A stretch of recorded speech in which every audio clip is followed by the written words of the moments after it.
سٹے اور لاٹری کی لعنت جو ہمارے ہاں بڑھتی چلی جا رہی ہے۔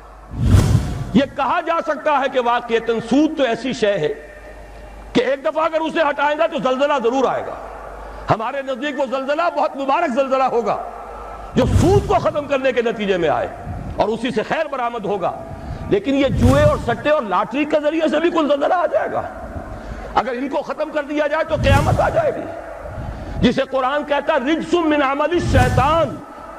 یہ ساری فارورڈ ٹریڈنگ، یہ ہمارے سارے سٹاک ایکسچینج اور یہ بڑی بڑی لاٹریز، کبھی فیتمید ہے اور کبھی سیف گیمز کی ہے، جس کے کہ ٹکٹ یہاں بلیک میں بکتے ہیں، جس کی پبلسٹی اس پیمانے پر ہوتی ہے کہ جوئے کی اتنی ترغیب و تشویق شاید پوری انسانی تاریخ میں کبھی نہ ہوئی ہو۔ کیوں جاری ہے؟ اس لیے کہ انگریز چھوڑ گیا تھا۔ یہ سارے سٹاک ایکسچینج اس نے بنائے تھے، یہ لاٹریوں کا نظام اس نے دیا تھا۔